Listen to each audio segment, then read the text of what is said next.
ನಮಸ್ಕಾರ ಎಲ್ಲರಿಗೂ welcome to my channel. ಇವತ್ತು ತೋರಿಸ್ತಾ ಇದ್ದೀನಿ ಶೇಂಗಾ ಬರ್ಫಿ. ಇದನ್ನ ಮಾಡಿ ಒಂದು ಡಬ್ಬಿಲಿ ಹಾಕಿಟ್ಕೊಂಡ್ರೆ ಯಾವಾಗ ಬೇಕಾದರೂ ತಿನ್ಬೋದು. ತುಂಬ ರುಚಿಯಾಗಿರುತ್ತೆ, ಆರೋಗ್ಯಕ್ಕೂ ಕೂಡ ಒಳ್ಳೆಯದು. ಒಂದು ಬಾಣಲಿಗೆ ಒಂದು 2 ಕಪ್ನಷ್ಟು ಅಥವಾ 2 ಬಟ್ಟಲ್ನಷ್ಟು ಶೇಂಗಾನ ಹಾಕಿ ಹುರಿತಾ ಇದ್ದೀನಿ.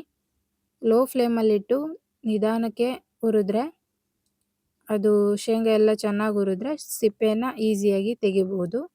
ಬೆಲ್ಲನೂ ಅಷ್ಟೇ ಈ ರೀತಿ ಚಾಕು ತಗೊಂಡು ಎರಿತಾ ಇದ್ದೀನಿ.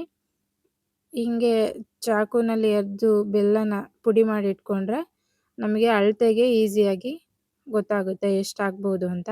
ಹಾಗಾಗಿ 1 ಬಟ್ಟಲ್ನಷ್ಟು ಎಳ್ಳು, 2 ಬಟ್ಟಲ್ನಷ್ಟು ಬೆಲ್ಲ, 2 ಬಟ್ಟಲ್ನಷ್ಟು ಶೇಂಗಾ, ಒಂದು 2-3 ಏಲಕ್ಕಿ ಅದನ್ನು ಕುಟ್ಟಿ ಪುಡಿ ಮಾಡಿ ಇಟ್ಕೊಂಡಿದ್ದೀನಿ. ಮತ್ತು ಒಂದು 5-6 ಪಾಸ್ತಾನ ಸಣ್ಣದಾಗೆ ಕಟ್ ಮಾಡಿ ಇಟ್ಕೊಂಡಿದ್ದೀನಿ.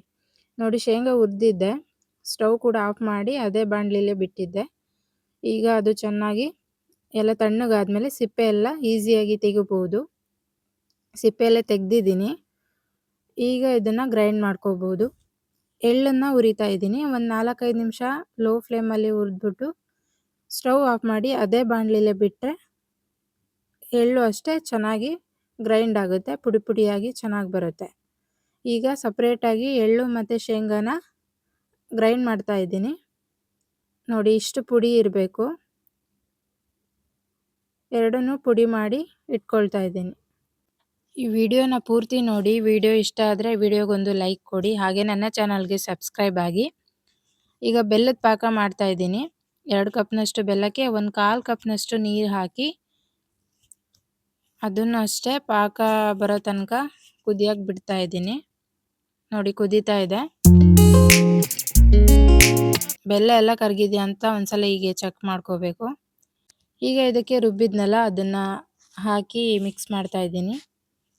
ಸ್ಟವ್ ಆಫ್ ಮಾಡಿಲ್ಲ, ಸ್ಟವ್ ಉರಿತಾ ಇದೆ. ಲೋ ಫ್ಲೇಮಲ್ಲೇ ಇಟ್ಟು ಒಂದು 2-3 ನಿಮಿಷ ಆ ಬಿಸಿಲೇ ಈ ರೀತಿ ಮಿಕ್ಸ್ ಮಾಡಬೇಕು. ನೋಡಿ, ಇದು ಒಳ್ಳೆ ಮಿಕ್ಸ್ ಆಗಿದೆ. ಈಗ ಇದನ್ನು ಒಂದು ತಟ್ಟೆಗೆ ಹಾಕ್ತಾ ಇದ್ದೀನಿ. ಒಂದು ತಟ್ಟೆಗೆ ತುಪ್ಪ ಸವರಿಟ್ಕೊಂಡು ಆಮೇಲೆ ಅದನ್ನು ಹಾಕ್ತಾ ಇದ್ದೀನಿ.